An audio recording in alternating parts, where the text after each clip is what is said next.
नमस्कार मैत्रिणींनो, शिवणकाम पुष्पामध्ये तुमचं सर्वांचं अगदी मनापासून स्वागत आहे।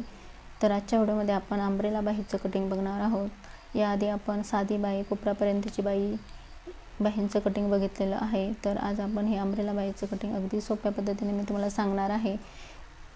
जर तुम्हाला पण अंब्रेला बाही कटिंग शिकायचं असेल तर आजचा व्हिडिओ कुठेही स्किप न करता संपूर्ण पहा, जेणेकरून तो पाहिल्यानंतर तुम्ही सुद्धा या बाहीचं कटिंग अगदी सहजपणे करू शकणार आहात।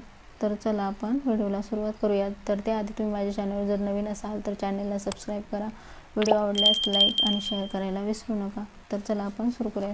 तर बघा, अंब्रेला बाही कटिंगसाठी आपण इथे छातीचं माप घेतलेलं आहे 30 इंच, बाही लांबी 5.5 इंच, दंडघेर आहे 5 इंच। तर इतर बाही ज्यावेळेस आपण कटिंग करतो त्यावेळेस आपण आपल्याला मुंडाघेराचं माप हवं असतं, परंतु आज आपल्याला आपण छातीच्या मापावरूनच हे अंब्रेला बाहीचं कटिंग बघणार आहोत। तर बघा, हा इथे आपण पेपर घेतलेला आहे। ही पेपरची बंद बाजू आहे आणि ही ओपन बाजू आहे। नॉर्मल आपण साधी बाही कटिंग करतो तेव्हा आपण उंचीचं माप अशा पद्धतीने टाकतो, परंतु अंब्रेला बाही कटिंग करताना थोडीशी ही वेगळी पद्धत आहे। तर बघा तुम्ही आपण कसं माप टाकणार आहोत। तर आपल्या छातीच्या मापावर आपण ही मापे टाकणार आहोत। छातीचं माप आपलं 30 आहे, तर 30चा चौथा करायचा आहे आपण। तर 7.5 इंच आपला छातीचा चौथा भाग येतो 7.5 इंच। तर 7.5 इंच त्याचं पण आपण अर्ध करायचं आहे। आणि तर बघा, 7.5 इंचाचा अर्ध कसं करायचं आहे बघा। जर तुम्हाला समजत नसेल तर डायरेक्ट असं टेप फोल्ड करायचा आहे आणि त्याचं पण अर्ध करायचं आहे। छातीच्या चौथ्या भागाचं पुन्हा आपण अर्ध करायचं आहे आणि ते ह्या 4.25 इंच आलेलं आहे बघा। आणि ते माप या बंद बाजूकडून टाकायचं आहे आणि अर्ध माप तेच 4.25 इंच या खालच्या या बाजूने, म्हणजे छातीच्या चौथ्या भागाचं अर्ध माप या बाजूने टाकायचं आहे आणि अर्ध या बाजूने बघा असं आणि मार्किंग करून घेतलेलं आहे। त्यापुढे आपण 2 इंच एक्स्ट्रा घ्यायचं आहे। पुन्हा या साईडने पण 2 इंच एक्स्ट्रा घ्यायचं आहे बघा। आणि हे पूर्ण माप मोजायचं आहे किती येते बघा। तर ते आलेलं आहे 5.25 इंच। तर 5.25 इंच आलेलं आहे बघा, बरोबर 5.25 इंच। तर हे 5.25 इंच आता ह्या कॉर्नरपासून बरोबर 5.25 इंचावर एक मार्किंग करायचं आहे अशा पद्धतीने बघा। आणि हे राऊंड असे जोडून घ्यायचे आहेत बघा। तर अंब्रेला बाहीचं कटिंग अशी खूप ही सोपी पद्धत आहे आणि झटपट तयार होणारी ही बाही आहे। दिसायला पण खूप छान असं या बाहीचं लुक असतो।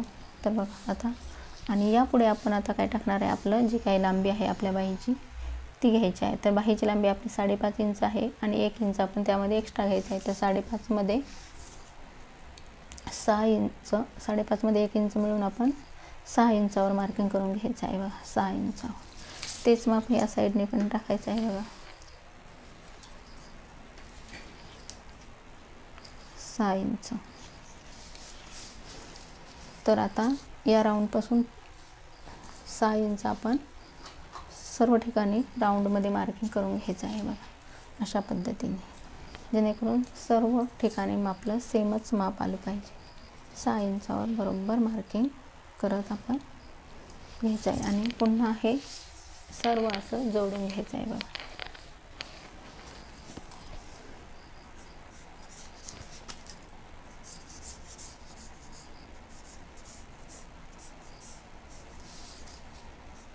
तर बघा, अशा पद्धतीने हे आपण असं जोडून घेतलेलं आहे। तर बघा, खूप सोपी पद्धत आहे अंब्रेला बाहीचं कटिंग। आणि आता हे असं आपण कटिंग करून घेऊया।